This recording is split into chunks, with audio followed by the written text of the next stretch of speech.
100,6 Heartline FM, your family station. Terima kasih Heartliner, saat ini Anda masih mendengarkan program Parenting with Heart dan kita masih bersama Ibu Lolita Bangun dan kita masih membahas tentang pentingnya mengenali tipe kepribadian anak, cara mengenalinya seperti apa dan juga jangan sampai Anda tidak mengenali ke tipe perbedaan anak. Tadi kita sudah mengetahui nih beberapa tipe, ada 4 tipe tentang perbedaan anak. Setelah kita mengetahui apa nih kita sebagai orang tua apa sih yang harus kita lakukan? Dan masih bersama Ibu Lolita yang saat ini sudah terhubung melalui online. Ya, Ibu Lolita Bangun. Ya. Ya, seperti apa nih dan bagaimana nih Bu? Setelah kita mengetahui apa sih yang harus kita lakukan sebagai orang tua nih Bu? Iya. Setelah kita mengetahui itu ada 4 langkah ya Pak ya. Pertama sebetulnya kita harus mengenali diri kita dulu. Setelah kita tahu ini semua, kita kenali diri kita yang mana. Kepribadian juga diri kita gitu. Iya, kepribadian kita yang mana. Kita boleh lakukan tes singkat ya, yang internet boleh, yang berbayar boleh. 15 menit paling langsung kita tahu, oh iya, saya itu misalnya flegmatis melankolis misalkan. Nah, kalau melankolis itu kita agak cenderung punya pikiran agak suka overthinking. Apalagi kalau kita berbuat kesalahan. Jadi mikir yang jauh. Mikir terus, iya. Ya. Betul. Itu terus muter-muter di pikiran kita. Overthinking bermalam setiap. Masih dipikirin. Kalau ngomong juga masih diomongin. Nah, kalau anak kita kebetulan sadari. Yang kedua, kita mengenali anak-anak kita. Kalau kita mempunyai anak yang melankolis juga, berarti kita sama nih sama dia, ada melankolisnya. Nah, kita boleh ajarkan kepada dia supaya it's okay to make mistakes, nggak apa-apa bikin salah gitu ya. Semua orang pernah bikin salah seperti gitu dan kita katakan nggak ada manusia yang sempurna. Jadi kita bisa mengenali dia, kita tahu mengantisipasi. Nanti itu bisa menjadi mental health dia dan kebahagiaan dia. Oh iya, misalnya anak saya kemarin tadi ya saya ajak masak ya. Kemarin ya saya ajak masak, dia motongin wortel, saya udah kasih tahu untuk capcay yang miring-miring. Ternyata dia potongnya yang lurus-lurus jadi bulat-bulat yang kayak sop gitu. Saya bilang nggak apa-apa, ini Bella melakukan kesalahan untuk belajar. Dari kesalahan ini Bella bisa tahu nanti next time-nya, oh iya ini untuk sop ya, kalau untuk capcay yang seperti ini. Jadi dia kita kasih kesempatan untuk belajar dari kesalahan dan kita tetap melakukan itu tanpa tanpa perlu marah-marah. Katakan saja secara bersahabat, kan baru sekali salahnya seperti itu dan dia memang yang penting motivasinya udah baik, mau membantu, mau mengikuti kata orang tua seperti itu ya. Jadi kita punya kepribadian koleris. Kita itu kadang juga sulit untuk mengatakan maaf kepada anak kalau kita koleris. Ketemu juga sama anak yang koleris, dia juga nggak pernah mau minta maaf karena memang emosional dan kelemahannya itu memang ada agak rada angkuh seperti itu. Artinya harga dirinya tinggi. Bagaimana kita bisa mengadaptasikan hal itu? Oh iya, dia memang sulit minta maaf. Ya kita nggak usah paksakan. Kita tunggu sampai dia bisa reda dan bisa kita sampaikan masalahnya apa seperti itu. Karena mereka kan nggak kenal rasa takut. Jadi dia berani untuk protes seperti itu ya kalau anak koleris seperti itu. Dan kemudian misalnya tipe apa lagi yang belum dibahas ya? Sanguin. Sanguin ya. Sanguin itu kadang-kadang kan dia sulit menolak ya, sulit mengatakan tidak gitu. Nggak enakan Jadi gitu ya? nggak enakan gitu. Jadi kalau itu bisa kita ajarin juga bagaimana supaya dia mampu menolak orang yang mengajak melakukan hal yang nggak baik seperti itu. Jadi kita antisipasi nih. Oh, anak sanguin tuh sulit nolak. Nanti gimana kalau temannya ajak ini, ajak itu. Seperti itu. Atau juga kita tahu kalau anak sanguin ini suka banget bicara. Jadi kita sebagai orang yang koleris, yang nggak sabar, mau hariap aja gitu ya, kita harus menahan diri untuk nggak motong dia bicara. Dan kita mau menyediakan kemurah hatian lah buat mendengarkan dia seperti itu, nggak pelit waktu, nggak pelit perhatian. Karena kita sadar, oh ya aku koleris memang nggak sabar gitu ya, mau dengerin dia cerita. Karena mau cepat habis ini apa, apalagi mau kita kerjakan nih sekarang gitu ya. Ya kayak kalau orang naik lift itu kalau koleris kan buka pintu masuk terus dipencet-pencet berkali-kali misalnya gitu ya. Jadi kurang cepat gitu rasanya liftnya juga buka gitu ya seperti itu. Nah tapi kalau kita tahu misalnya yang tipe anak kita misalnya kalem seperti itu ya. Kadang-kadang kalem ini meskipun kelihatannya lembut tapi lebih keras kepala dari koleris. Keras kepala itu akibat apa? Karena dia memang menyukai kemantapan itu. Jadi dia agak sulit move on, agak sulit bergerak, agak sulit berubah seperti itu. Dia baik hati dan sangat disukai gitu ya. Namun dia agak tidak suka terlibat. Jadi kalau ada kepanitiaan, aku bantu-bantu aja lah dia, tapi nggak mau pegang seksi apa gitu. Jadi kita harus mendorong dia untuk bicara. Nah kalau kita punya anak yang flekmatis, dia akan cenderung tertutup. Kita pikir ada apa ini. Jadi kita harus agak mendorong dia supaya dia antusias, karena dia sangat-sangat tenang gitu. Dan irama kerjanya memang lebih lambat seperti itu. Nah kalau anak dalam sebuah keluarga, si ayahnya misalkan sanguin, terus ibunya plekmatis, anaknya melankolis. Mungkin yang akhirnya menyadari cuma si ibunya nih. Tapi si ayahnya dan si anaknya ini tidak sadar, tapi si ibunya melihat, oh nih kayak sadar nih. Akhirnya kan si sanguin dan melankolis mungkin susah untuk bersatu seperti itu, Bu ya. Bagaimana nih menyatukannya nih, Bu? Sanguin sama melankolis itu memang berseberangan. Yang susah bersatu apa, Bu? Koleris, melankolis. Kalau apa? Yang susah bersatu. Iya, susah kerjasamanya itu secara naturalnya itu antara koleris dan flekmatis dan sanguin dengan melankolis. Nah, koleris. Benar.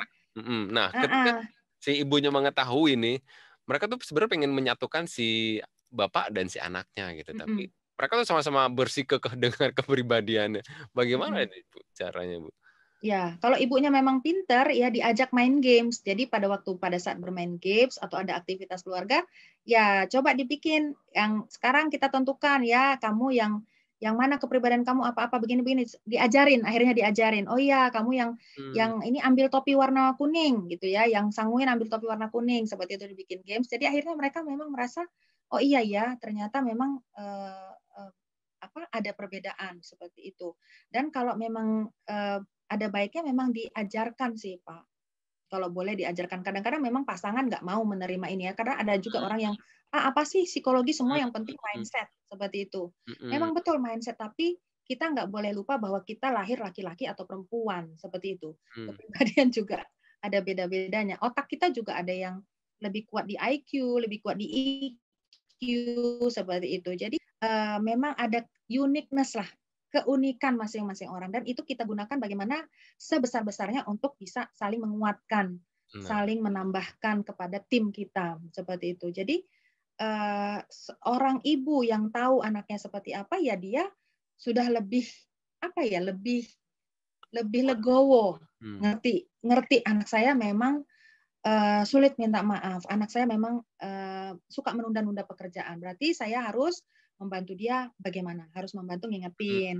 Oke, harus lebih sabar. Kalau dia lagi protes, saya diam dulu. Jangan lawan lagi. Seperti itu. Kemudian jangan bicara muter-muter kalau sama orang koleris. Tapi kalau sama flekmatis, boleh cerita dulu ke sana, cerita ke sini, baru sampai ke poin yang mau disampaikan. Seperti itu. Terus kalau orang koleris ya memang nggak sabaran ya Pak ya. Jadi itu juga harus tahu gitu.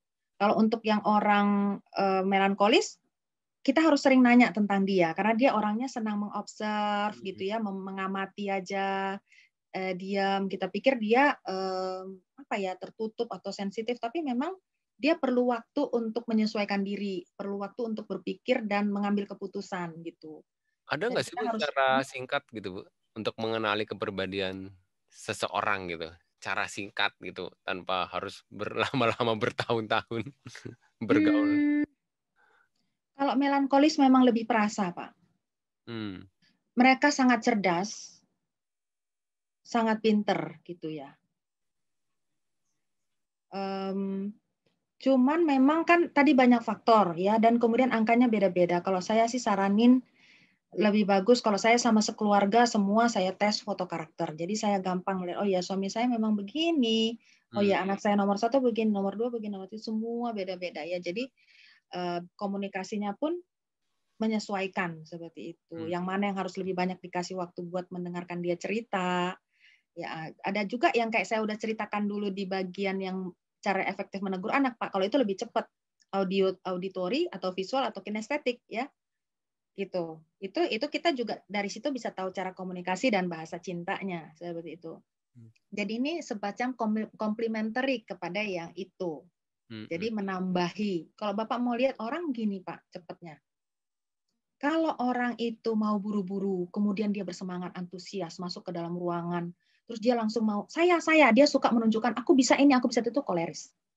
Dia senang memamerkan kemampuannya, koleris. Dia lebih percaya diri. Jadi kalau dalam suatu meeting, Bapak lihat siapa yang banyak bicara, kemungkinan koleris, atau influence, atau apa tuh, sanguin. Gitu. Nah, orang flekmatis dan orang melankolis biasanya harus kita dorong. Ayo Pak, silahkan, apa pendapatnya? Nah, anak kita pun seperti itu.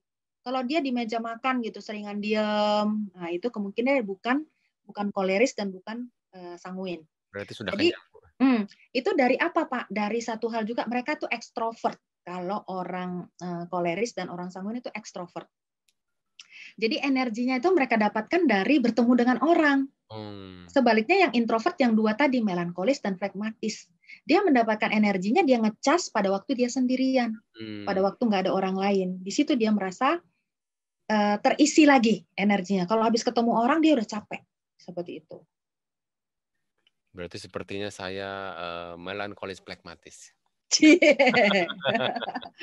Melankolis flekmatis, oke.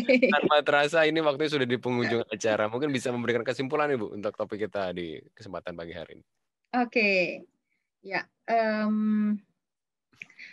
Jadi untuk kita menjadi orang tua yang naik level, seperti yang ingin kita dapatkan dari waktu ke waktu, adalah baik bila kita bisa mengenali kepribadian anak kita seperti apa. Apapun tipe kepribadian anak kita itu baik, nggak ada yang satu lebih baik dari yang lain. Itu semua adalah keunikan. Ya, yang kita dapatkan dengan mengetahui tipenya adalah pengertian tentang apa preferensinya. Kenapa dia milih yang ini?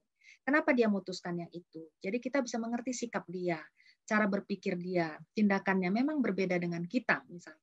Sehingga kita tidak lagi menjadi terlalu reaktif atau gampang marah karena dia menjawab seperti itu, karena standar kita beda sama dia. Kita jadi lebih bisa mensupport anak-anak kita dalam memenuhi aturan atau ketentuan dan harapan-harapan yang kita berikan kepada dia untuk membantu dia dalam membentuk karakternya dan keberhasilan dia di sekolah. Jadi kita menjadi different version of ourselves sebagai orang tua, menjadi orang tua yang naik level lagi. Naik levelnya dan jadi harmonis lagi, lebih harmonis di keluarga. Itulah menjadi hal yang sangat penting untuk kita mengetahui tipe kepribadian diri kita sendiri, pasangan kita, dan juga anak kita. Betul. Baik, sekali lagi terima kasih Ibu Lolita Bangun. Ya, sama-sama Pak. Kita ketemu lagi di lain kesempatan Ibu. Mungkin bagi hardliner yang ingin bertanya lebih lanjut ke Ibu Lolita, ini bisa menghubungi kemana Ibu? Ke teleponnya Ibu Marta ya. Boleh. Ibu Marta itu 0812 1144 9941.